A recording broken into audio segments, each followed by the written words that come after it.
बिस्मिल्लाहिर्रहमानिर्रहीम।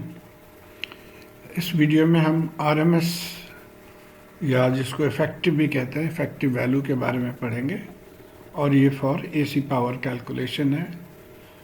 आइए देखते हैं।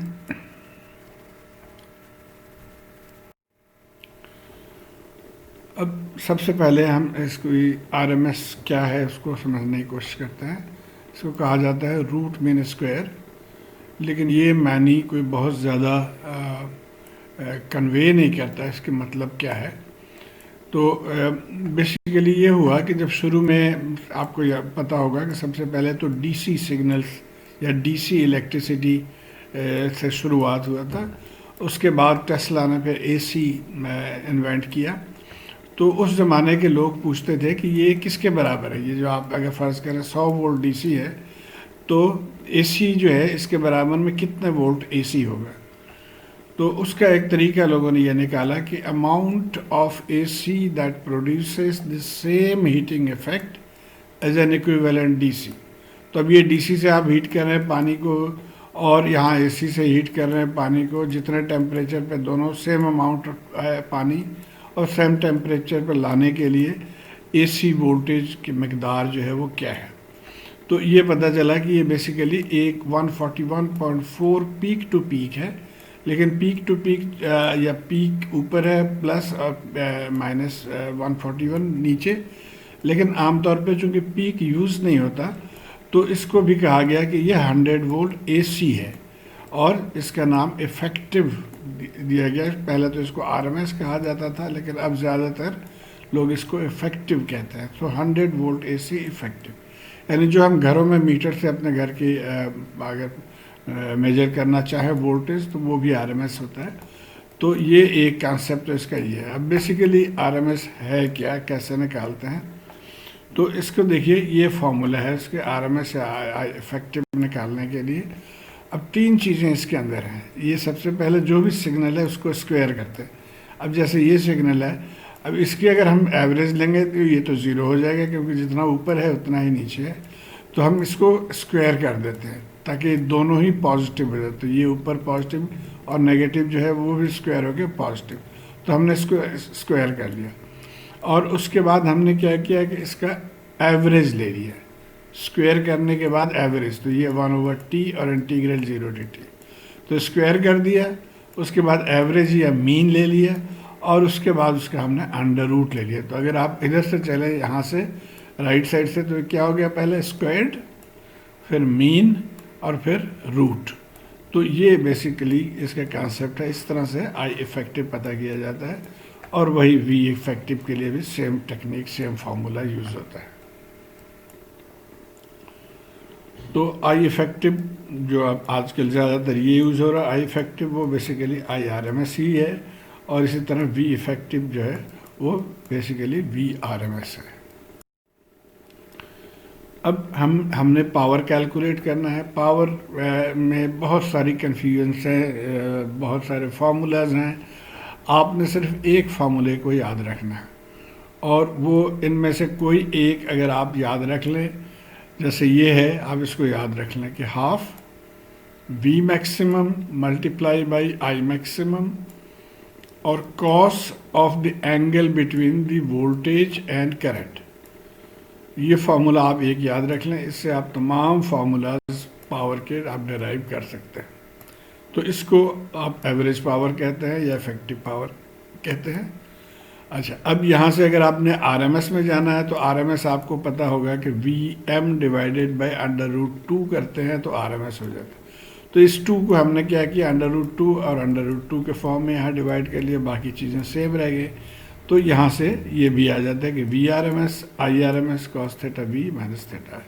तो इनमें से आप चाहे तो इसको याद कर लें या आप इसको याद कर लें, तभी आप तमाम प्रॉब्लम सॉल्व कर सकेंगे।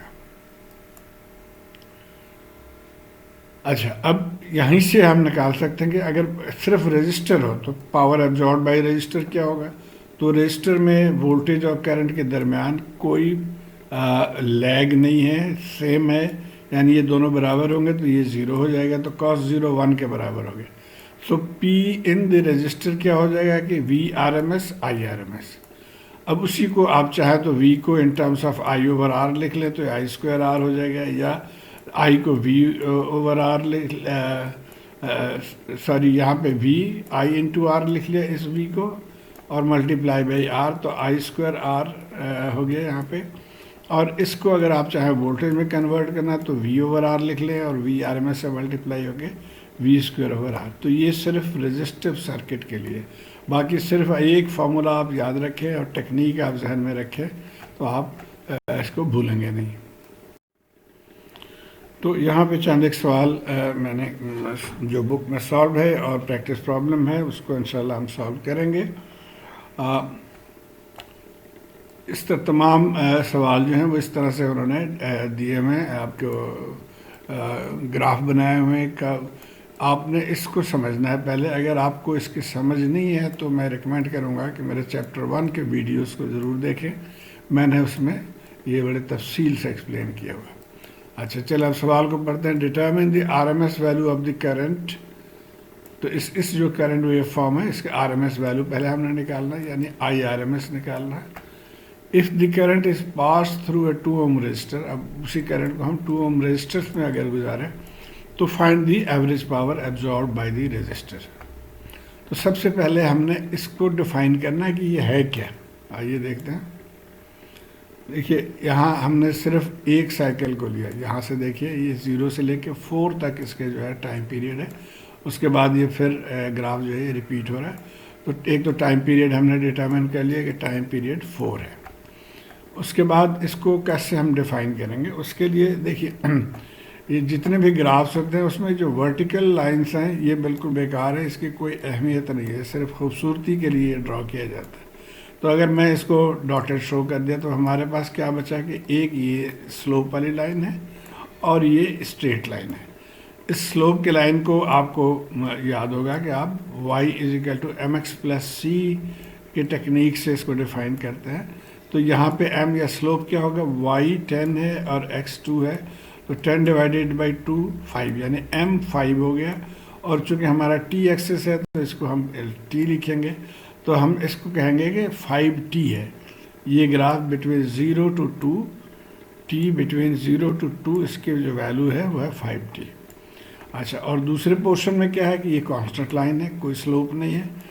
तो और इसकी वैल्यू क्या है यहाँ पे देखिए -10, तो हम इसको सिर्फ कांस्टेंट लिख देंगे कि -10 बिटवीन 2 and 4 टाइम 2 and 4 में। तो ये तो हमने इसको अब डिफाइन कर लिया। अब हम सीधा इसका फॉर्मूले में आ जाएंगे टू फाइंड द वैल्यू। तो ये आरएमएस की फार्मूला है, अभी हमने देखा था कि आई आरएमएस या आई इफेक्टिव के लिए ये फार्मूला हम यूज़ करते हैं। स्क्वायर कर लिया, मीन ले लिया, अंडर रूट ले लिया। अब इसमें हम आई की वैल्यूज पुट कर देंगे। तो अब ये देखिए ये बिटवीन 2 and 4 दो हिस्सा है इसके। पहले हिस्से में यानी 0 to 2 में इसकी वैल्यू 5t है, तो आई स्क्वायर की जगह पे 5t स्क्वायर हमने लिख दिया। और दूसरे पोर्शन में यानी 2 to 4 में इसकी वैल्यू -10 है, तो आई स्क्वायर की जगह पे हमने -10 स्क्वायर कर लिया। अब सिंपल आपने इंटीग्रेट करना है। हमने इसको बाहर निकाल लिया 25 को, और ये टी स्क्वायर रह गया, और इस तरह इसको भी हमने बाहर निकाल लिया, 100 हो गया।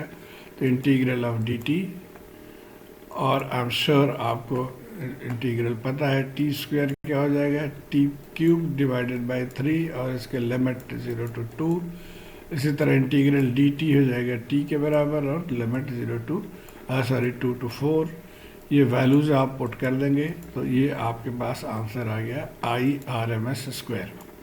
अब हमने करंट निकाल लिया, पावर का फार्मूला हमें पता है कि आई स्क्वायर आर, यानी I R M S square R. तो ये आ गया, और आर 2 ओम रजिस्टर दिया हुआ है सवाल में कि 2 ओम रजिस्टर के क्रॉस पावर क्या होगा। तो ये हमारा पावर आ गया 133.3 वाट। तो ये हो गया पहला सवाल। अब आइए हम प्रैक्टिस प्रॉब्लम की तरफ चलते हैं। तो यहाँ पे भी हमने आरएमएस वैल्यू पता करना है, और उसके बाद 9 ओम रजिस्टर में से जब ये करंट फ्लो करे तो उसके पावर एब्जॉर्ब पता करना। एक चीज़ आपको मैं बता दूं कि ये मैंने इससे पिछले एडिशन की जो बुक है उससे लिया था, इसलिए यहाँ पे वैल्यू 4 है, न्यू एडिशन में 16 है। अगर आप टेक्निक फॉलो करेंगे तो कोई प्रॉब्लम नहीं, you will get the correct answer. अच्छा, तो आइए हम सबसे पहले इस ग्राफ को हम डिफाइन करें। हमने एक साइकिल ले लिया है, देखिए 0 से 2 तक एक साइकिल है, और इसमें भी दो हिस्सा है। ये ऊपर की तरफ है यानी पॉजिटिव स्लोप है, और इसके स्लोप क्या है y डिवाइडेड बाई x यानी 4 डिवाइडेड 1 दैट इज़ 4 हो गया, और ऊपर की तरफ जा रहा है t एक्सिस है तो हम इसको 4t लिख लेंगे। इसमें आपको प्रॉब्लम हो सकता है अगर आपको ये कॉन्सेप्ट क्लियर ना हो। इसका तरीका ये होता है कि सबसे पहले तो ये नेगेटिव स्लोप है तो हम इसको नेगेटिव लिख लेंगे, और उसके बाद ये भी देखिए ये 0 to 1 यानी 1x पे 4 अप जा रहा था, यहाँ पे भी 1x यानी 1 to 2 1x पे 4 डाउन आ रहा है, तो स्लोप भी वही हो जाएगी। सो -4t। अब यहाँ पे ये 8 क्या लिखा है, 8 इसको कहते हैं एक्चुअली लाइन इंटरसेप्ट। एक तरीका तो ये है कि आप इसको यहाँ ऊपर एक्सटेंड कर देंगे तो ये देखें वाई एक्सिस पे कहाँ पे ये इंटरसेक्ट ये लाइन कर रही है, तो ये 8 पे करेगी लाइन, तो इसलिए हम इसको 8 लिख लेते हैं। -4t + 8 होना चाहिए, लेकिन इसको आप इस तरह से भी लिखा जाता है कि 8 - 4t। अगेन अगर आपको ये कॉन्सेप्ट क्लियर नहीं है तो आप चैप्टर 1 के वीडियो को ज़रूर देख लें, बहुत डिटेल से मैंने ये समझाया हुआ। एनीवे, अब ये सिग्नल डिफाइन हो गया कि I T from 0 to 1 4t हो गया ये इस पोर्शन में, और फ्रॉम 1 to 2 8 - 4t। अब टेक्निक वही है, इस जिस तरह हमने पहले सॉल्व किया था उसी तरह हम इसको लेके चलेंगे। RMS वैल्यू हमने यहाँ से फार्मूला लिख लिया, आई की वैल्यूज हम यहाँ पे पुट कर देंगे। आसानी के लिए बजाय कि हम बार बार ये अंडर रूट को कैरी करें, तो एक तरीका ये भी है कि हम यहाँ से इसका स्क्वायर कर लें, और ये ताकि अंडर रूट यहाँ पे ख़त्म हो जाए, बाद में आंसर में जाके हम फिर इसको इसकी अंडर रूट ले लेंगे। अब ये देखिए इंटीग्रल हमने लिमिट 0 to 1 ले लिया, यहाँ पे 4t है, दूसरे में 8 - 4t², और इसको हम तो ये हमने इसका फार्मूला भी ड्राइव कर दिया था स्क्वायर के टर्म्स में। अब हम वैल्यूज पुट कर देंगे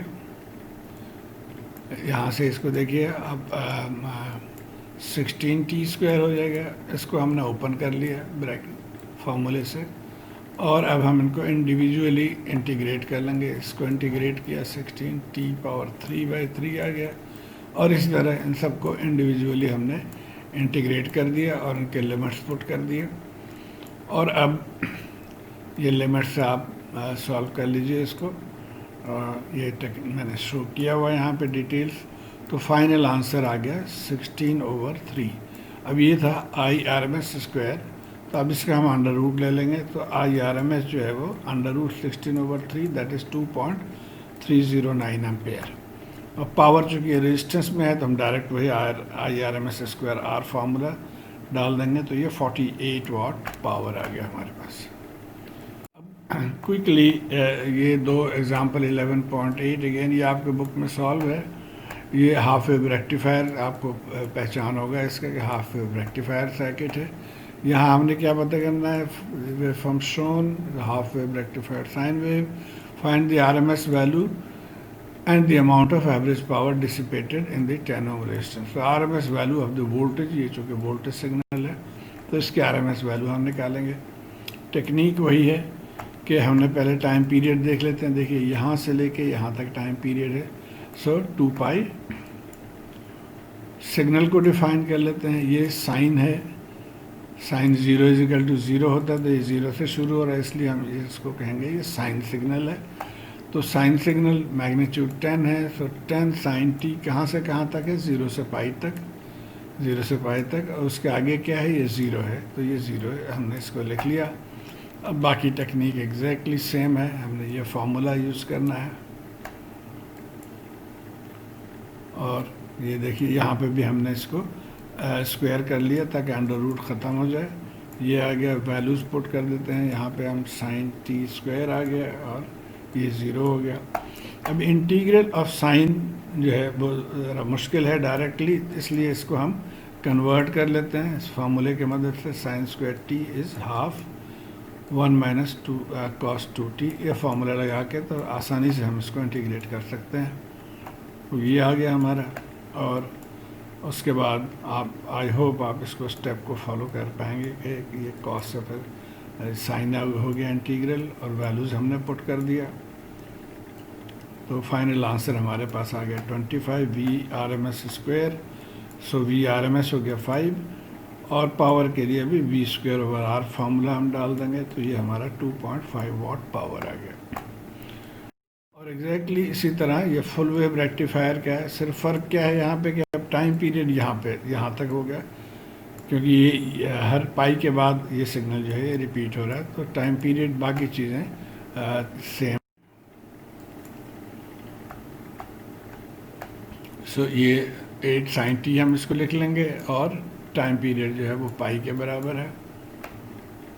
सेम फार्मूला, सेम टेक्निक, इसको साइन को कॉस में कर लिया हमने, और जब इसको आप इंटीग्रेट कर लेंगे तो ये आंसर आ जाएगा।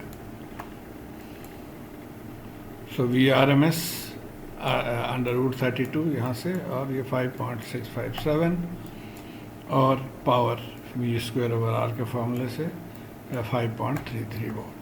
तो उम्मीद है आप इसको आसानी से सॉल्व कर सकेंगे इस तरह के प्रॉब्लम। शुक्रिया।